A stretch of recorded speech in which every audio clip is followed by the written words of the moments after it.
Salve galera, como diz uma amiga minha, não pisca, porque o Brasil é um país de fortes emoções e emoções diárias. Eu vim conversar com vocês sobre o que podemos fazer em 27 dias. E a resposta é, podemos ser ministro e deixar de ser também. Exatamente, entrar em um governo e sair do governo em menos de um mês. Sim, isso aconteceu. Mas antes de continuar, já se inscreva no canal, deixa o seu like, vem comigo também nas demais redes sociais, Instagram, Twitter e Facebook, ou Rômulo Leite. Agora bora, que o assunto é sério.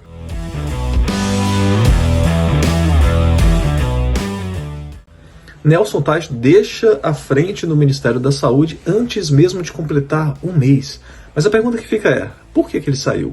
O que aconteceu? Seria ele mais um traidor da pátria?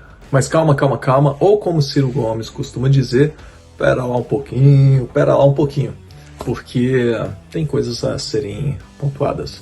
E nisso nós vamos voltar um pouco, no tempo, na linha de tempo, vamos ver e analisar os motivos da saída do Mandetta e tentar fazer uma comparação. Bom, o Mandetta ele saiu porque tinha divergências ali quanto ao tipo de isolamento, tinha divergências com o Bolsonaro a respeito do tipo de isolamento, e quanto ao medicamento que era defendido pelo Bolsonaro, o cloroquina. E vale lembrar que, após a saída do Mandetta, Nelson Taj assume o Ministério da Saúde e ele deixa claro, o que já era discutido, inclusive, pelo próprio Mandetta, a respeito dos efeitos colaterais do medicamento cloroquina, algo que eles defendiam que tinha que ser o uso entre relação ali entre paciente e o médico. E sobre os efeitos colaterais, o paciente ou seus responsáveis deveriam estar cientes sobre qual seria o risco de estar usando ele. Aí nós temos o aumento de batimentos cardíacos e tal. Então eles deveriam assinar um termo de responsabilidade, de consentimento, para poder usar esse medicamento. E quando o Nelson Taj ele assume o Ministério da Saúde, ele chegou a dizer que o Mandetta executava um trabalho perfeito, de forma perfeita. Tanto o Nelson quanto o Mandetta, eles tinham um acordo, eles concordavam quanto ao tipo de isolamento social, o tipo de isolamento orientado, inclusive pela Organização Mundial da Saúde, quanto ao uso do cloroquina. Tá, mas se eles tinham essas concordâncias, eles eram bastante parecidos, o que diferenciava um do outro do governo? Bom, digamos que o Mandetta ele gostava de aparecer um pouquinho a mais ali nas entrevistas, nas coletivas de imprensa, e isso deixava o Bolsonaro um pouquinho entristecido. O fato é, ambos discordavam ali do Bolsonaro quanto ao tipo de isolamento e ao uso do cloroquina, O Bolsonaro defendia um tipo de isolamento mais flexível, digamos assim, e achava que, ainda acha, não só achava, mas ainda acha que o cloroquina será a salvação de todos. Há algo que já foi comprovado a sua ineficácia, inclusive por pesquisas internacionais. Mas a gente volta a falar disso um pouquinho mais à frente. E apesar do Bolsonaro defender um tipo de isolamento mais flexível, isolando apenas ali o grupo de risco, se preocupado com a economia, o que não deixa de ser justo, muito pelo contrário, mas o fato é que o mesmo nunca chegou a apresentar um projeto concreto, um projeto sólido de como seguir essa estratégia. Porque não é simplesmente você chegar nos veículos de comunicação, na grande imprensa, e soltar, os grupos de risco ficam em casa e vida que segue, os demais seguem trabalhando no normal. A preocupação com a economia, como eu falei, ela é justa, sim, mas não funciona dessa forma se você tem uma estratégia certa, sólida para isso. Até porque seria bastante complicado você seguir isso sem ter algo de fato, algo certo para seguir essa estratégia, com prudência e prezando também pela saúde pública em plena pandemia. O fato é, o governo vive uma estabilidade enorme, tendo visto que tivemos atritos ali em uma relação entre presidência e Ministério da Saúde, que levou à segunda mudança do ministro da Saúde em época de pandemia. E uma dessas falhas de comunicação, para não dizer que o ministro da Saúde foi ignorado, foi colocado de lado, ficou bastante claro, ficou bastante em evidência quando o Nelson Taj participa de uma coletiva e ele é deparado com uma pergunta de um jornalista a respeito da reabertura de academias de ginástica e de salões de beleza, algo que foi anunciado pelo Bolsonaro que ele iria fazer, sem o consentimento, sem ali, ao menos, a consulta do ministro da Saúde. E são assuntos que estão vinculados ao tipo de isolamento e algo que é vinculado diretamente também, pelo menos deveria ser, ao ministro da Saúde. Mas o que acontece? O ministro fica ali deparado com aquela pergunta, tipo, não estou sabendo de nada, sabe?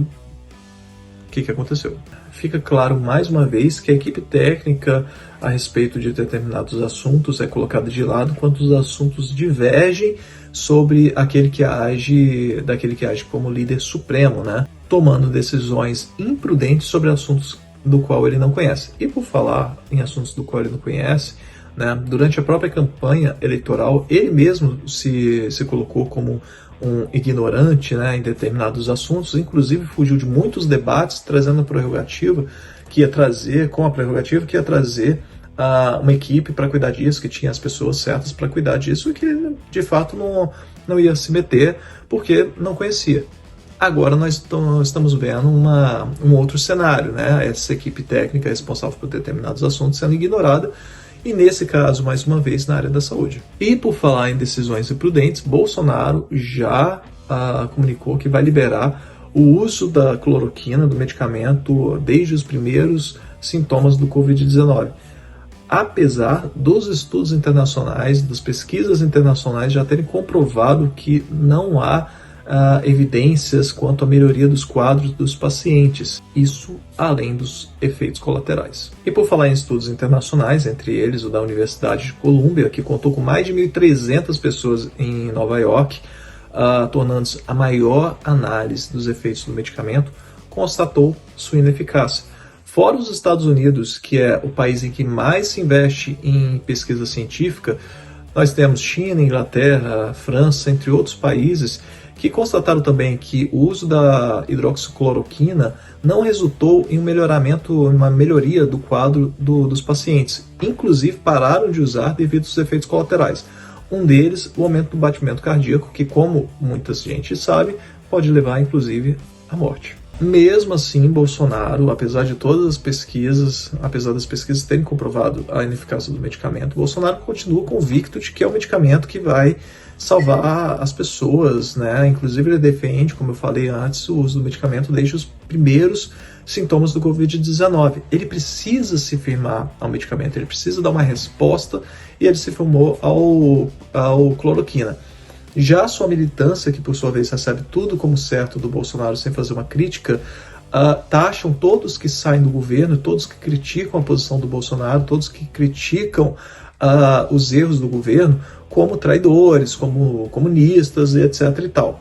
Afinal, para eles, Bolsonaro continua certo, independente do que aconteça, e qualquer crítica que venha de qualquer pessoa é uma tentativa de instabilizar o governo, que, por si só, já vive uma instabilidade pelas próprias ações do Bolsonaro. E eu quero finalizar esse vídeo relembrando uma frase que eu sempre gosto de lembrar, do Lobão. Eu já utilizei essa frase nos governos anteriores e utilizo nesse também.